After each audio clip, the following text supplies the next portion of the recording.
بسم اللہ الرحمن الرحیم۔ السلام علیکم ورحمۃ اللہ وبرکاتہ۔ میرے ایک بھائی نے سوال پوچھا ہے کہ اللہ رب العزت نے مسلمانوں کو یہ عید کا دن جو عطا کیا ہے اس کی وجہ کیا ہے؟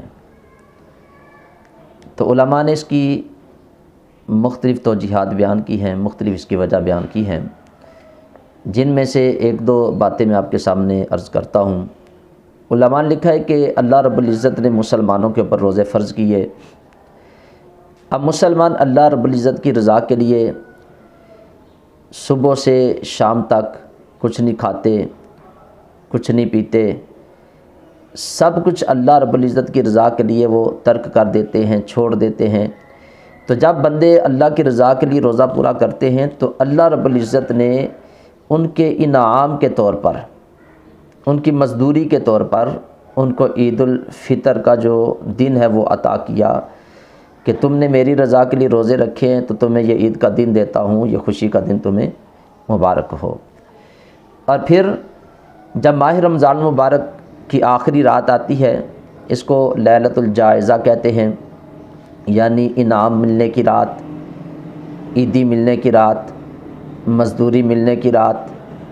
اور اس رات کو ہمیں ضائع نہیں کرنا چاہیے، غفلت اور سستی کے اندر نہیں گزارنا چاہیے، کیونکہ یہ وہ رات ہے جس کے متعلق حضرت ابو امامہ باہلی رضی اللہ تعالیٰ عنہ روایت کرتے ہیں کہ نبی پاک صلی اللہ علیہ وسلم نے فرمایا کہ جو بندہ اس رات کو زندہ کرتا ہے، یعنی اس میں ذکر کرتا ہے، اس میں تلاوت کرتا ہے، اس میں درود پاک پڑھتا ہے، استغفار کرتا ہے، اور اس کے اندر اللہ رب العزت کی حمد و ثنا جو ہے اس کو کرتا ہے، تو اللہ رب العزت اس بندے کا دل اس دن بھی زندہ رکھیں گے جس دن لوگوں کے دل مردہ ہو جائیں گے۔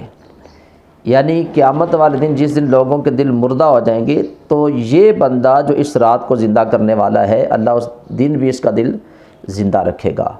اور پھر عید کا دن جب آتا ہے تو اس کے متعلق حدیث پاک کے اندر آتا ہے کہ اللہ رب العزت کے بندے جو ہیں وہ عیدگاہوں کی طرف جاتے ہیں، نماز پڑھنے کے لیے آتے ہیں، تو اللہ رب العزت فرشتوں پر اپنے بندوں کو دیکھ کر فخر کرتا ہے کہ فرشتوں دیکھو یہ میرے بندے ہیں، یہ میری رضا کے لیے میرے بارگاہ میں حاضر ہو رہے ہیں، عیدگاہوں کی طرف آ رہے ہیں۔ اب اللہ ان سے پوچھتا ہے کہ جب کوئی مزدور مزدوری کرتا ہے تو کیا اس کی اجرت اسے دینی چاہیے؟ تو فرشتے عرض کرتے ہیں یا اللہ ہاں، جو بندہ مزدوری کرتا ہے اس کو اس کی پوری اجرت دینی چاہیے۔ تو اللہ رب العزت پھر فرشتوں کو حکم فرماتا ہے کہ اے فرشتوں تم گواہ ہو جاؤ، یہ جتنے بندے میری رضا کے لیے عیدگاہ کی طرف آ رہے ہیں میں نے ان سب کی بخشش فرما دی۔ اللہ فرشتوں کو گواہ بنا کر ان کی بخشش فرماتا ہے۔ اور پھر عید الفطر کے دن کچھ عید کے دن کی سنتیں ہیں، اس کو بھی ہمیں یاد رکھنا چاہیے، اور ایک سنت کو جو پورا کرتا ہے نبی پاک صلی اللہ علیہ وسلم نے فرمایا کہ اسے 100 شہیدوں کا ثواب اللہ تعالیٰ فرماتا ہے۔ تو عید الفطر کے دن کی سنتیں کیا ہے؟ عید الفطر کے دن کی سنت، پہلی سنت یہ ہے کہ فجر کی نماز اپنی محلے کی جو مسجد ہے اس کے اندر آ کے بعد جماعت ادا کرنا، یہ عید کے دن کی سنت ہے۔ اور پھر عید والے دن مسواک کرنا نبی پاک صلی اللہ علیہ وسلم کی مبارک سنت مبارکہ ہے۔ اور پھر عید والے دن غسل کرنا، یہ نبی پاک صلی اللہ علیہ وسلم کی سنت ہے۔ عید والے دن نئے کپڑے یا اچھے کپڑے جو آپ کے پاس گھر کے اندر موجود ہیں، سب سے اچھے کپڑے ہیں، ان کو پہننا، یہ نبی پاک صلی اللہ علیہ وسلم کی سنت مبارکہ ہے۔ اور عید الفطر والے دن کوئی میٹھی چیز کھا کے عیدگاہ کی طرف آنا، یہ بھی نبی پاک صلی اللہ علیہ وسلم کی سنت مبارکہ ہے۔ اور ایک رستے سے آنا اور دوسرے رستے سے واپس جانا، عید الفطر والے دن یہ بھی نبی پاک صلی اللہ علیہ وسلم کی سنت مبارکہ ہے۔ اور عیدگاہ کی طرف جب چلے تو آہستہ آواز میں عید الفطر والے دن تکبیرات کا کہنا ہے، یعنی اللہ اکبر لا الہ الا اللہ واللہ اکبر وللہ الحمد، ان تکبیرات کو کہتے ہوئے عیدگاہ کی طرف آنا، اور گھر سے عیدگاہ کی نیت کر کے آنا اور جلدی آنا، یہ بھی نبی پاک صلی اللہ علیہ وسلم کی سنت مبارکہ ہے۔ اور پھر ایک دو کام ہیں جو عید والے دن ہمیں نہیں کرنے چاہیے۔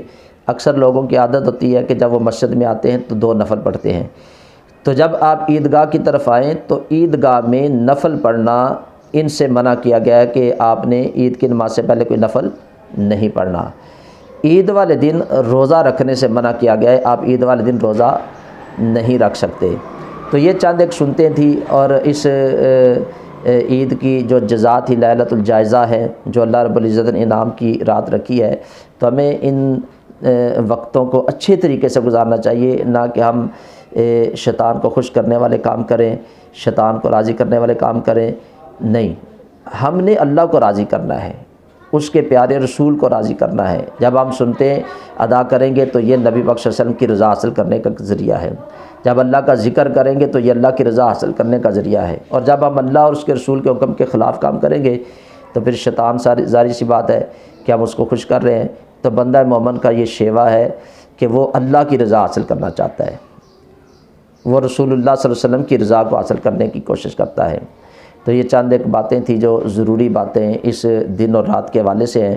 تو اللہ رب العزت کی بارگاہ میں دعا گو ہوں، اللہ تعالیٰ مجھے بھی آپ سب کو بھی ان تمام باتوں پر عمل کرنے کی توفیق عطا فرمائے۔ اس ویڈیو کو زیادہ سے زیادہ دوست آپ تک شیئر کریں کہ وہ بھی اس کو دیکھیں گے، انہیں بھی اس دن کی سنتوں کا پتہ چلے گا، اس کی رات کو کیسے گزارنا ہے اس کو پتہ چلے گا، تو آپ بھی اس صدقہ جاریہ کے اندر ثواب کے اندر شامل ہو جائیں گے۔